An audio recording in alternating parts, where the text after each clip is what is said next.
Editorial. A partir de este momento, Óscar Montes, Ana Cristina Restrepo, Hugo Mario Palomar, Valeria Santos, Gonzalo Lázari y Camila Zuluaga analizan y debaten el tema del día. El tema del día. Colombia está al aire.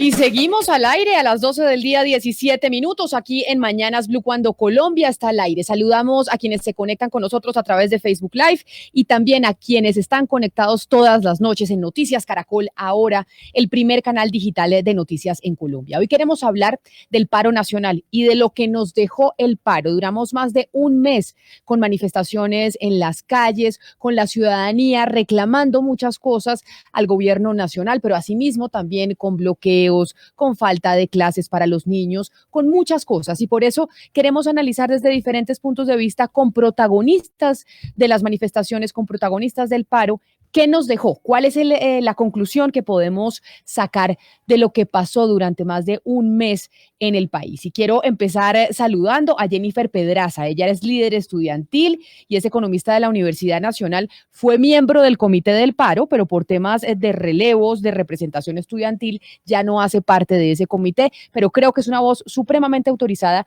para hablar de las conclusiones de lo que nos deja este mes de manifestaciones. Jennifer, bienvenida. Hola Camila, un saludo para ti, para todas las personas que nos acompañan, por supuesto para mis compañeros panelistas. Como vamos a estar hablando de las conclusiones, de las reflexiones, de las buenas cosas y las no tanto que nos dejó el paro, quisiera empezar por hacerle esa primera pregunta rápidamente antes de saludar a los otros invitados, y es, para usted, en una corta frase, ¿qué dejó este mes y medio de manifestaciones y de paro nacional? Creo que primero diría que no las dejó ya, sino que ha dejado hasta ahora, porque hay una agenda de movilización, si bien no es una jornada de paro nacional, una agenda de propuestas legislativas, pero creo que nos dejó varias victorias, lo que fue tumbar una reforma tributaria regresiva, una reforma a la salud en contra del derecho, pues del derecho a la salud pública, entre varias otras grandes victorias gracias a la movilización social, y llegamos muchísimo más unidos y unidas a todo lo que se viene de aquí en adelante.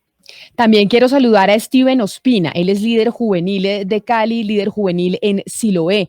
Steven, bienvenido. Gracias por acompañarnos nuevamente aquí en Mañanas Blue para hablar del paro nacional y hoy hablar de lo que nos deja, de esas reflexiones que podemos hacer después de más de un mes y un poco más de protestas. Bienvenido. Buenos días, buenas tardes ya a todos y todas. Y le hago la misma pregunta que le hacía a Jennifer para empezar, y es, ¿cuál es la conclusión que usted saca? ¿Qué nos dejó o qué nos ha dejado al país este mes y medio de manifestaciones? Pues primero deja una gran lección, una lección de que la historia tendrá que contar con la ciudadanía y con los jóvenes de los barrios populares, que son los que están sosteniendo las movilizaciones, al menos en Cali. Y por último, quiero saludar a Esteban Piedrahita, que es director de la Cámara de Comercio de Cali, también para hablar con los jóvenes, con aquellos que están en la primera línea, aquellos que hacían parte del Comité del Paro, pero aquí también están los empresarios. ¿Y qué reflexiones podemos hacer desde el sector empresarial de lo que deja este paro nacional? Señor Piedrahita, bienvenido. Camila, buenas tardes. Saludo especial a Óscar, a Valeria, a Cristina, a Hugo Mario y por supuesto a Jennifer y Steven. Pues a ver, creo que nos deja muchas reflexiones pues para los empresarios o líderes de esta ciudad, muchos temas en los que debemos ahondar, escuchar y profundizar. Tenemos, pues hoy hicimos un lanzamiento de una iniciativa grande del sector privado que busca atender los clamores de una nueva generación que se siente con razón excluida, que no tiene suficientes oportunidades de empleo, de educación, de calidad, entre otras cosas. También tenemos pues unos costos grandes, especialmente en el Valle. Yo aspiro a que los beneficios de una sociedad que escucha más incluyente, más justa, se puedan ver en el largo plazo, ojalá, pero hoy tenemos unos costos grandes. Nosotros calculamos que para el Valle del Cauca lo que se dejó de producir en estos 45 días fue al menos 4 billones de pesos, son unos 4 puntos de nuestro PIB. Solo en el mes de abril Cali reportaba un aumento del desempleo en 4 puntos porcentuales. El de mayo será pues una cifra terrible. Vimos, por ejemplo, que el consumo de energía de las empresas, que son la mayoría del consumo de energía, mientras en abril de 2020, en plena cuarentena, cayó un 27%, en mayo de este año cayó un 44%. Tuvimos muchos sectores parados y yo me temo que tendremos muchas quiebras de pequeñas empresas. Ya habían quebrado lamentablemente muchas a raíz de los problemas del año pasado, pero pues a 12 meses muy duros se sumó pues, las manifestaciones, que una de sus manifestaciones eran los bloqueos pues, permanentes de muchas vías que trancaron pues, el tejido productivo del departamento y que generan una afectación grande en empleo, en generación de oportunidades, en impuestos y en producción. Entonces, pues yo espero que tengamos cosas positivas que puedan salir de aquí, como unos empresarios que escuchan y más cercanos a los jóvenes, pero también pues debemos hacer cuenta de un costo muy grande. Claro, y sobre eso que usted dice, que salgan cosas positivas, usted dice un empresariado que sea más abierto, que escuche, que converse con los jóvenes, y eso es lo que nos dice Steven Ospina. Steven Ospina dice, lo que dejó esto es que nuestros líderes, nuestros empresarios se dieron cuenta que hay que hablar con la ciudadanía, que hay que hablar con la juventud. Pero Jennifer, usted dice, nos deja cosas positivas, pero en la reflexión de aquellos errores que se cometieron, de hacer una autocrítica en medio de este mes y medio de paro nacional, ¿cuál es la que se hacen? Los jóvenes, los estudiantes, los miembros del comité del paro, ¿hay alguna reflexión de cosas que tal vez no fueron tan positivas que dejó este mes y medio de manifestaciones? ¿Jennifer? Bueno, no la... No, perdónenme, ya, ¿ahí me escuchan? Ah, sí, es que me apagó el micrófono. La costumbre es muy chile.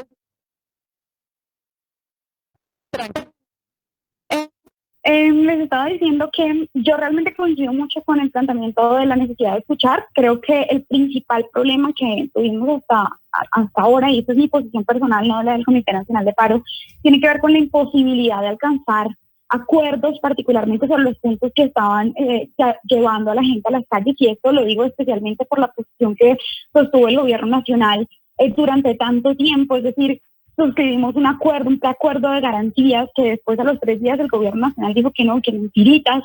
Esto mismo pasó con el caso de Buenaventura, donde lamentablemente, pues porque yo quiero contarle aquí a toda la opinión pública que hubo voluntad política por parte del Comité Nacional de Paro, precisamente para establecer soluciones y propuestas a los principales problemas que desde hace 11 meses, ya vamos a cumplir un año, pero desde hace 11 meses le habíamos radicado un pliego al gobierno nacional y lamentablemente no conseguimos respuesta alguna en ese momento, y ni siquiera en este momento el gobierno nacional precisamente no tuvo una disposición política para intentar resolver estos problemas, y por eso lo que planteamos ahora es pues iniciar este diálogo y esta gran conversación con el país, que el gobierno nacional no estuvo a la altura, hacer asambleas. Incluso hemos planteado la posibilidad de presentar proyectos de ley que pretendan dar soluciones a estos puntos centrales que nos llevaron a marchar, proyectos de ley para atender temas de ingreso básico, proyectos de ley para abordar el tema del desempleo y para poder encontrar allí algunas soluciones a los problemas estructurales.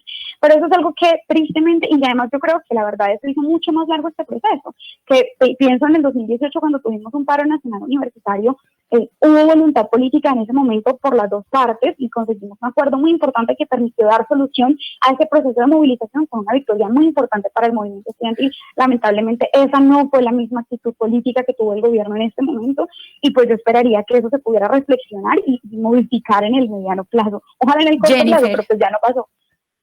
Jennifer, usted toca un punto fundamental y es la credibilidad. Inclusive hace la comparación entre este logro pasado y el que hay ahora. Por ejemplo, Duque prometió que a partir del segundo semestre de este año va a haber gratuidad para estratos 1, 2 y 3.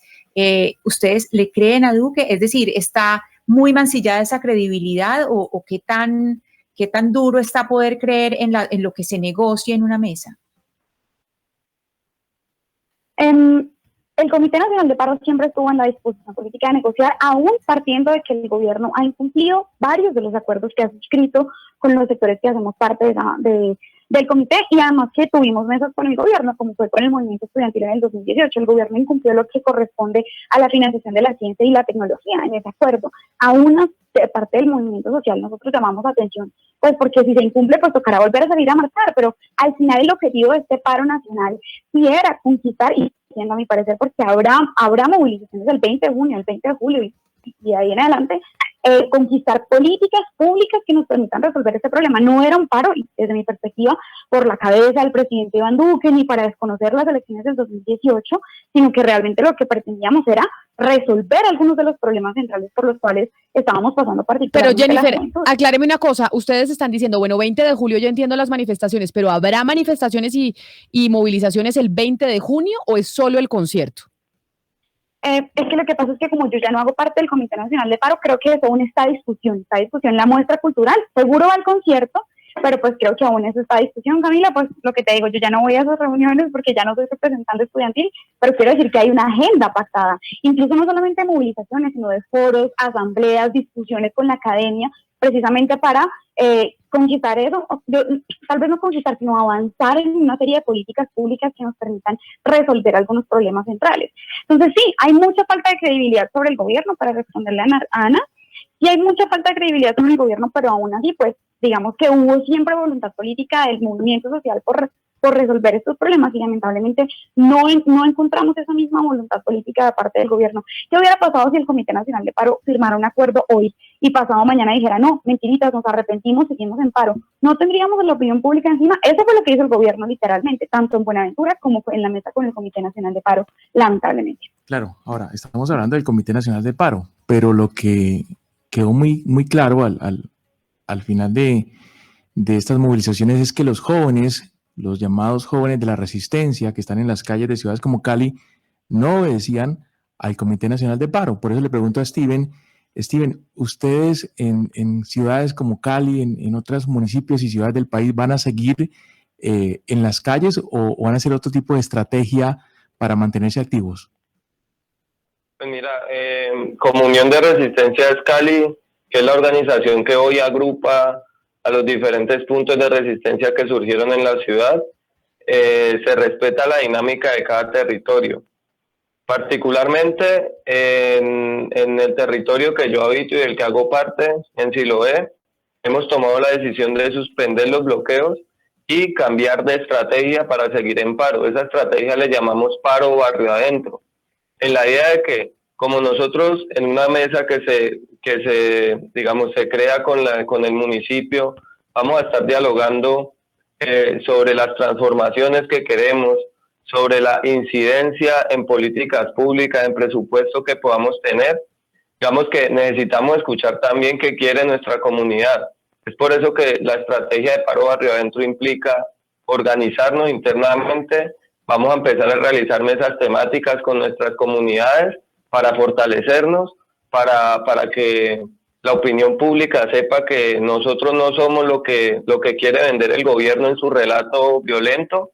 Nosotros no somos los malos de esta historia, los malos son los que nos han tenido durante tantos años en el olvido y en la negación de lo que somos los jóvenes en la ciudad. Entonces, vamos a estar en los barrios de la Comuna 20, al menos, es la estrategia que estamos implementando acá, dialogando con la gente, llevando actos culturales, llevando otro tipo de pedagogía para que la gente comprenda la importancia de movilizarnos, la importancia de fortalecer este movimiento que hoy podemos decir que está haciendo historia en el país. Esteban, usted nos estaba hablando de pronto un cambio de conciencia por parte del sector empresarial y hemos escuchado a grandes empresarios decir pues que el paro de pronto los hizo caer en cuenta en que tienen una responsabilidad de generar una clase de valor distinto al económico, social, ambiental, etcétera.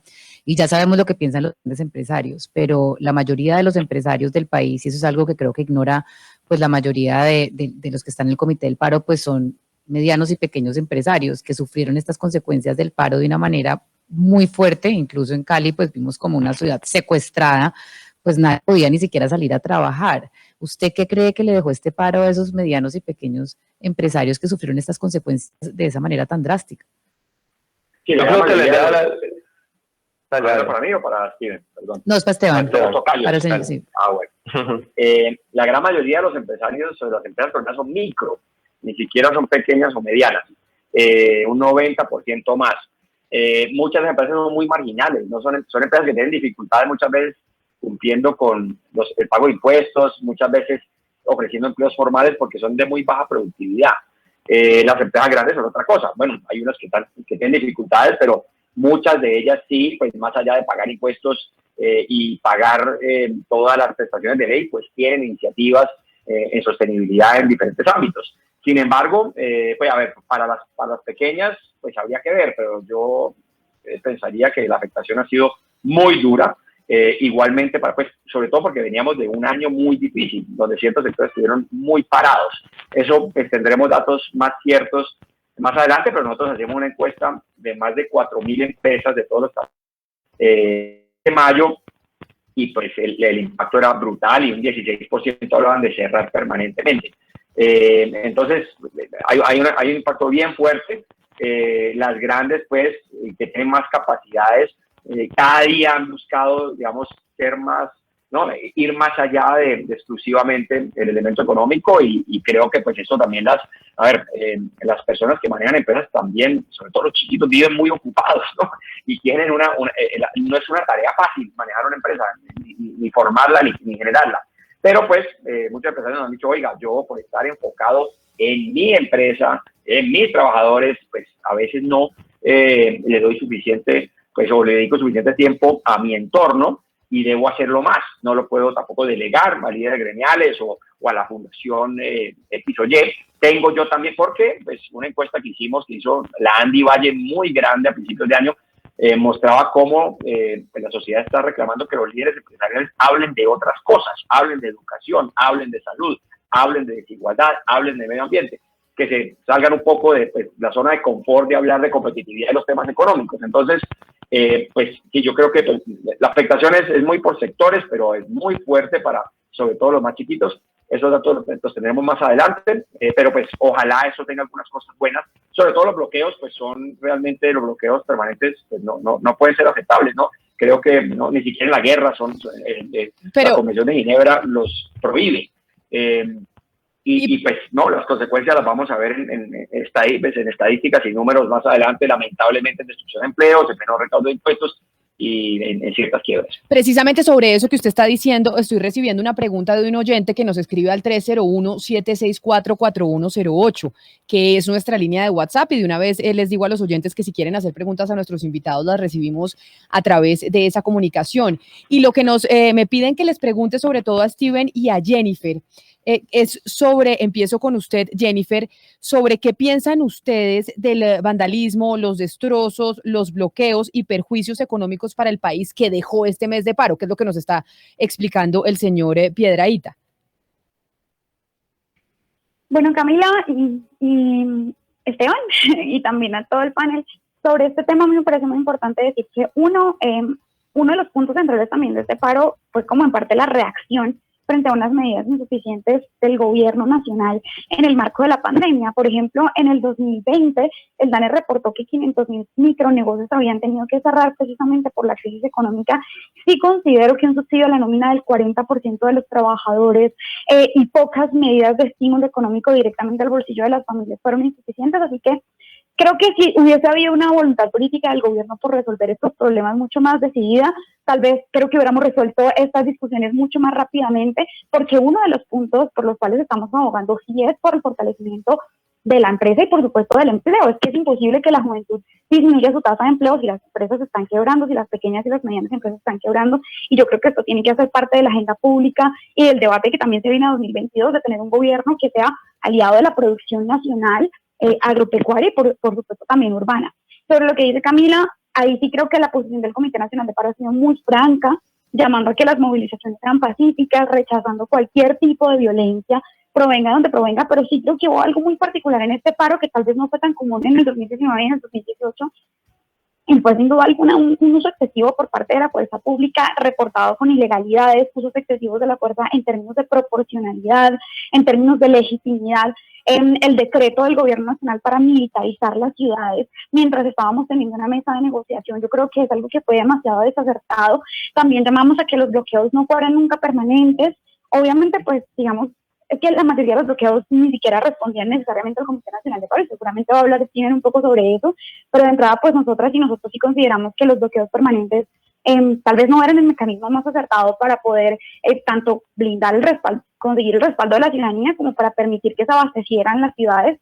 Llamamos a que esos bloqueos pudieran considerar que fueran intermitentes y otro tipo de mecanismos que pueden permitirnos llamar la atención, pero también que la protesta y que el movimiento pues pueda seguir sumando fuerza. Y esa fue una posición muy contundente que el Comité Nacional de Paro pues estableció, por supuesto con respeto del resto de los sectores sociales que Sí. evidentemente no están recogidos en el comité.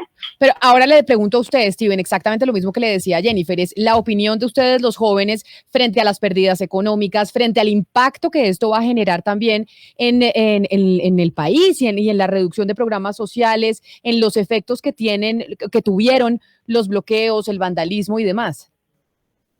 Bueno, lo primero es que el paro haya durado un mes es responsabilidad absoluta del gobierno nacional, que ha mostrado cero disposición de diálogo, cero voluntad política para resolver, digamos, temas puntuales, ¿sí? Como el tema de las garantías, que además de eso hay ciertos sectores de la sociedad que les duele que se abran escenarios de diálogo, como la persona que seguramente con una agenda política detrás interpone una demanda de nulidad contra el decreto que le da garantías a lo que es hoy la Unión de Resistencias Cali, y que como medida cautelar exige o solicita más bien que deje sin efecto dicho decreto de garantías.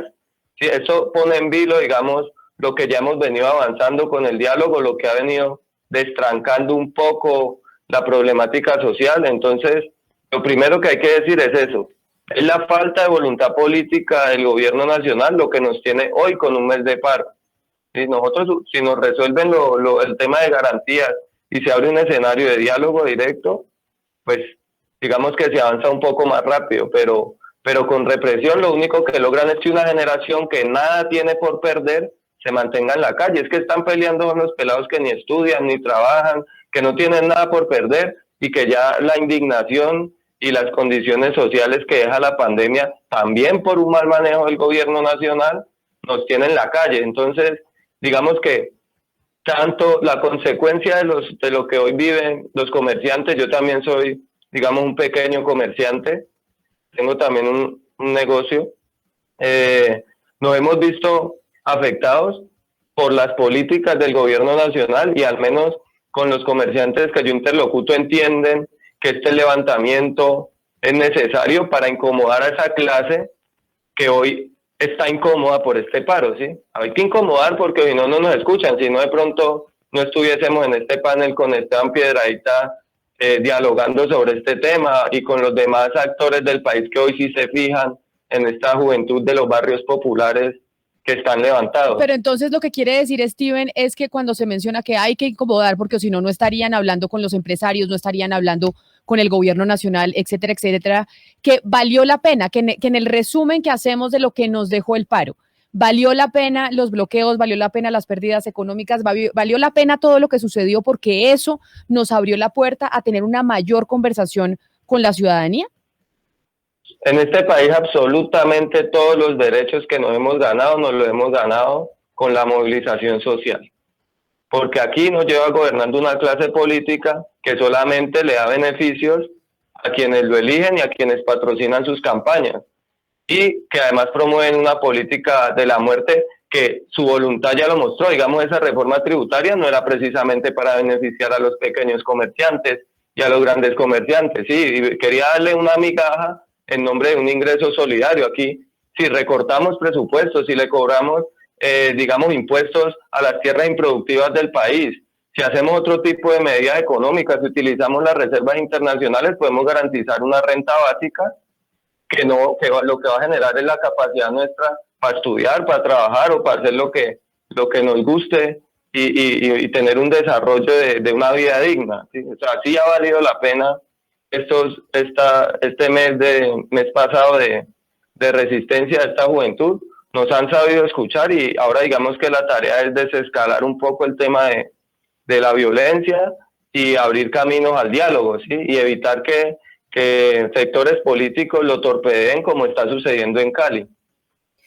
Sí, bien, usted habla de algo muy importante que ha pasado dentro de estos días de protesta, y es algo un poco más intangible, que es la ruptura del tejido social, que es lo que hemos visto que ha sucedido, y sobre eso le quiero preguntar al señor Esteban Piedradita, sobre esa ruptura del tejido social que se ha dado y que lo que hemos visto y se ha evidenciado sobre todo en Cali, y que es algo mucho más intangible. Aquí estamos hablando, digamos, de algo que requiere más acciones pues está relacionado con discursos, con prácticas sociales.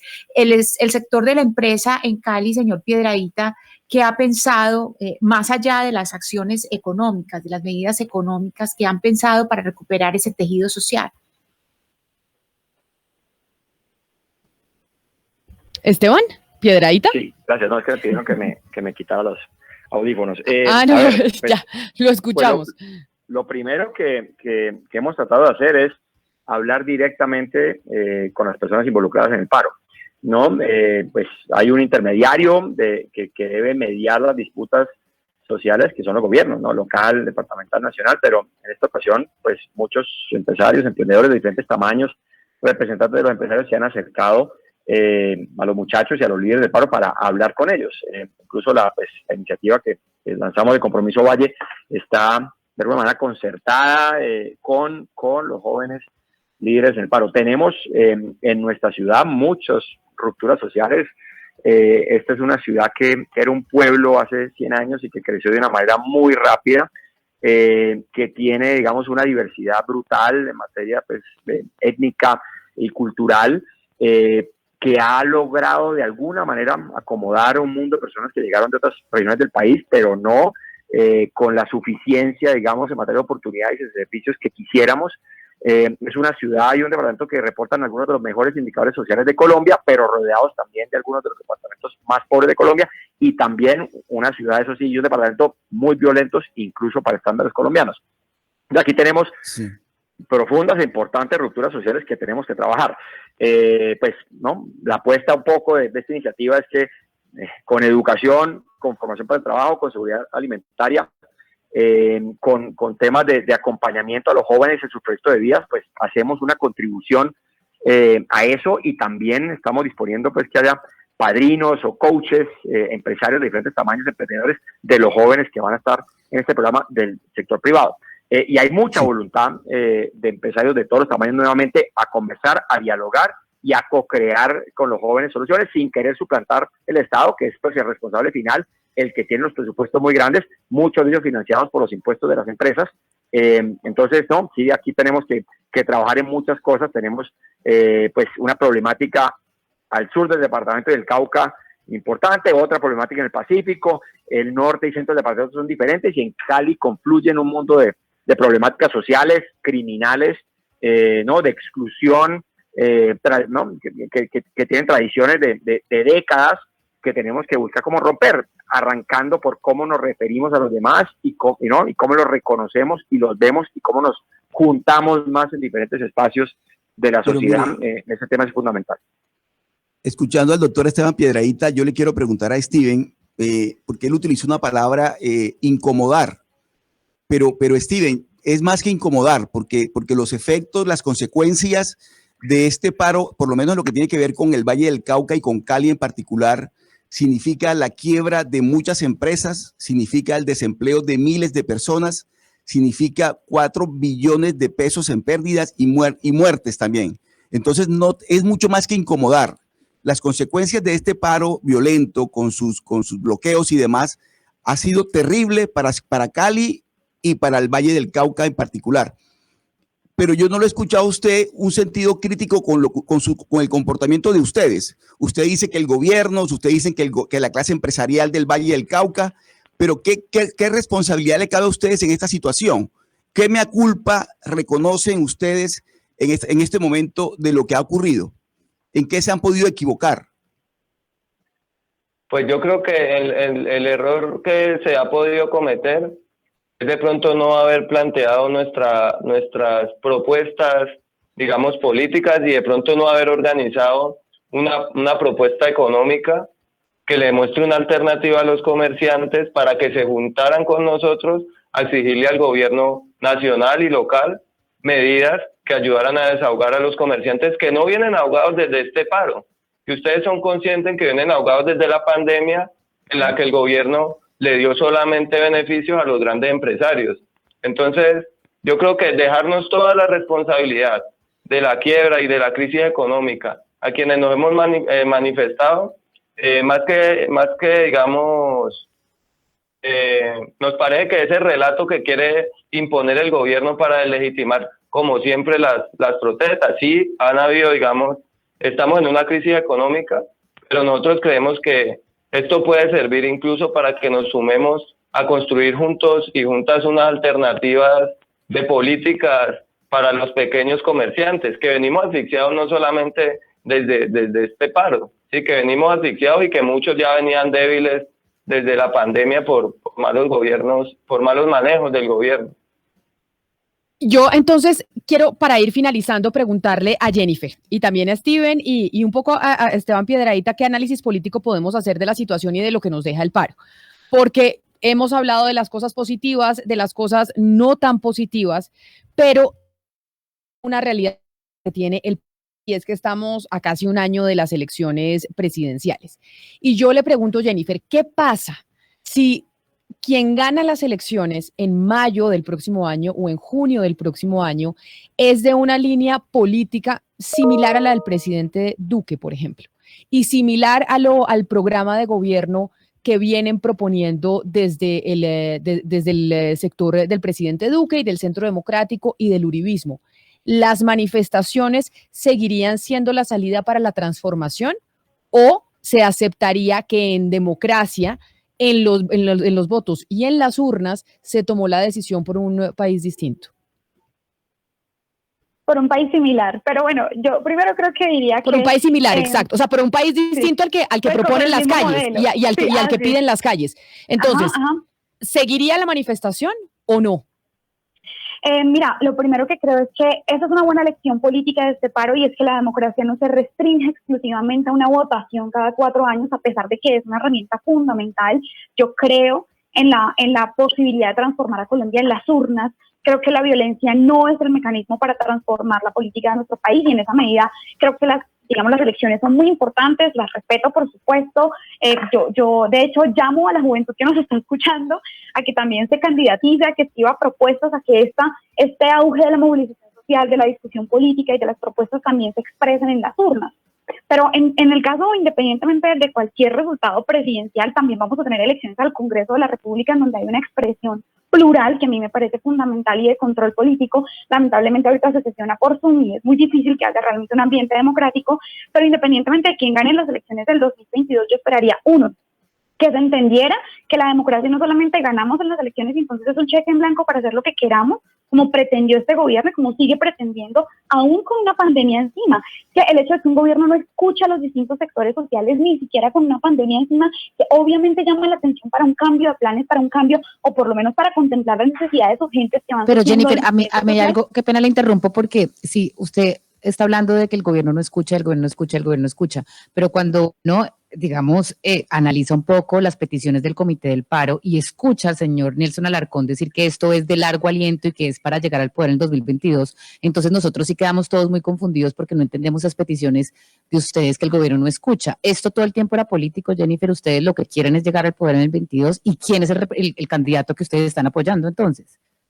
No, primero el paro obviamente que no es para hacerle la campaña a nadie, ni al Congreso, ni a la presidencia, ni nada, pero si te preguntas por las exigencias y las solicitudes que estamos haciendo, son 6 puntos de un pliego. Preguntando por lo que dijo, no, Jennifer, le estoy preguntando por lo que dijo el señor Alarcón, que él quiere, que ustedes quieren llegar al poder en el 2022, ¿qué significa eso? Usted fue parte del Comité del Paro, explíquenos qué significa que ustedes quieran llegar al poder en el 2022. Estoy respondiéndole que el objetivo del Comité Nacional de Paro no es llegar al poder del 2020, en el 2022, que el objetivo del Comité Nacional de Paro es negociar un pliego de emergencia que construimos durante este paro nacional, y que de hecho mucha gente que marchó incluso votó por el presidente Iván Duque, no hay ningún problema con eso, y quizás vote por ellos en el 2022, yo esperaría que no, pero es que usted personalmente se aparta de lo que dice el señor Alarcón, o el Comité del Paro se aparta de lo que dice el señor Alarcón. No, para las posiciones del Comité Nacional de Paro hay que leer los comunicados del Comité Nacional de Paro, en donde nunca se ha afirmado que esto es por una campaña presidencial. De hecho, empecé esta entrevista diciendo que esto no era por la cabeza del presidente Iván Duque ni nada de eso, era un paro reivindicativo. Ahora,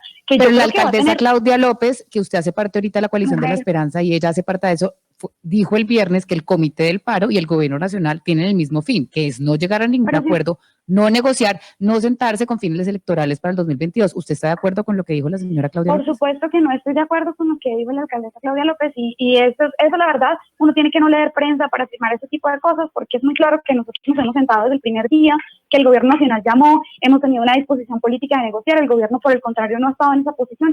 Vean, es que el movimiento estudiantil, por ejemplo, tiene una mesa desde el 2018 con el gobierno, tuvimos 5 sesiones antes de llamar a paro nacional pidiéndole que por favor contemplara matrícula cero. No hubo poder humano. No hubo poder humano que consiguiera que nos respondieran ese tipo de solicitudes. No es cierto que para nosotros el paro sea un fin en sí mismo, por ejemplo, para nada. Queríamos y seguimos queriendo tanto que a pesar de que el gobierno no quiera sentarse con nosotros, queremos llevar esto y proponérselo al Congreso en términos de proyectos de ley y convocar una conversación nacional en ese sentido.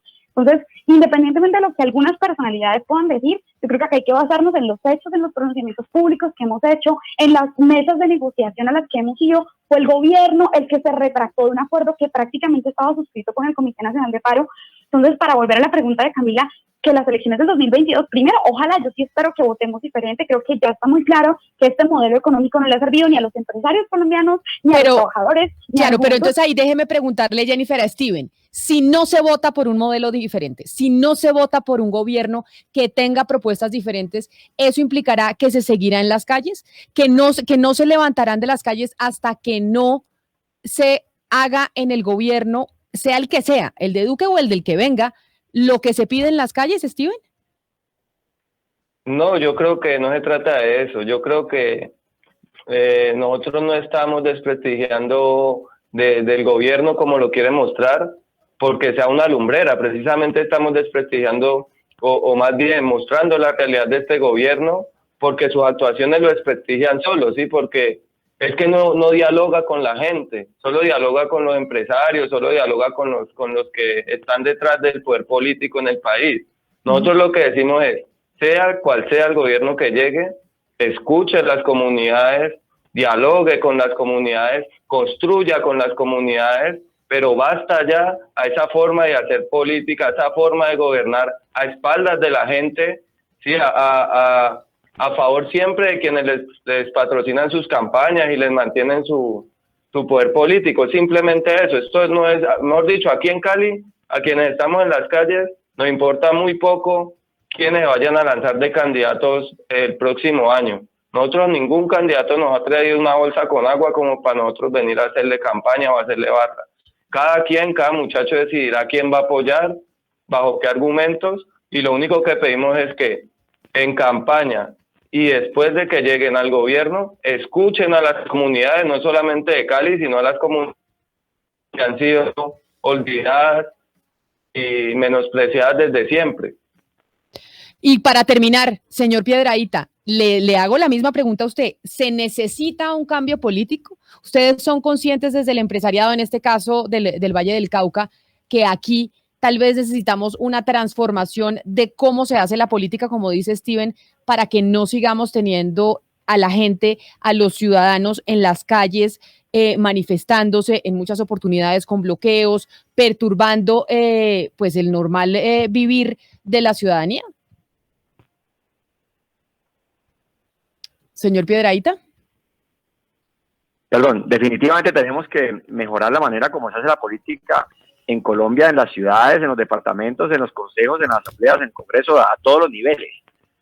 Tenemos una política que es bastante clientelizada, ¿no? Una política que le falta altura y calidad técnica en muchísimas cosas. Me parece que pensar que eso solo es el gobierno o solo el presidente, pues no, eso por ahí no es la cosa. Sí tenemos que tener una transformación política, pero pues a mí, digamos, los pasos revolucionarios, por así llamarlo, me parece que pueden ser saltos al vacío. Yo creo mucho más en la reforma y en los procesos acumulativos y graduales, que en Colombia, pues en muchas dimensiones han sido exitosas, pero obviamente son insuficientes. En Colombia hace 50 años el 3% de los jóvenes iban a la universidad, hoy van el 50%. No es suficiente, es demasiado poco el 50%, y uno entiende que el 50% que está excluido reclame más. Pero hay soluciones que se venden como medio mágicas y pues sería interesante que en algún momento Colombia elija, pues como lo debe ser, un presidente de una línea de izquierda, pues para perderle el miedo a eso, que me parece que tampoco lo debemos tener, pues porque yo creo que este país es resiliente, es diverso, es un país con ciudadanos camelladores, razonables, donde hay, incluso para los, digamos, gobernantes más tradicionales, unos contrapesos y otras instituciones que los controlan. Y pues no, algún día tendremos que probar ese camino. Yo soy pues mucho más amigo de las reformas. Creo que se puede hacer dentro del establecimiento, de alguna manera que tenemos, o dentro del marco que tenemos, con una constitución muy liberal, reformas e ir mejorando gradualmente muchas cosas. Habrá que meter acelerador a ciertas cosas. Yo por ejemplo, pues no tengo la impresión de que hubo un mal manejo de la pandemia por parte del gobierno. Realmente pues esto ha sido una catástrofe para el mundo entero, y en muchas dimensiones Colombia luce mejor que otros países de América Latina. Pero pues no, o sea, necesitamos todos cambiar la manera como hacemos la política, los ciudadanos todos involucrarnos más, exigir más, pero pues yo no, los saltos al vacío y las soluciones pues mágicas realmente no me dan, pues me parece que hay ejemplos de cómo eso puede salir muy mal. Pues son Jennifer Pedraza, Steven Ospina y Esteban Piedrahita hoy con nosotros haciendo un balance de lo que nos dejó este paro nacional de más de un mes. A los tres, muchas gracias por estar aquí en Mañanas Blue y haciendo este balance. Creo que lo necesitábamos, las cosas positivas, las cosas negativas y los aprendizajes que nos deja el paro nacional. A las 12 del día, 57 minutos. Les damos las gracias y les recordamos que hoy estamos en miércoles sobre ruedas, aquí en Mañanas Blue. Don Ricardo Soler, no puedo despedir este programa sin escucharlo usted una vez más. Camila, muchas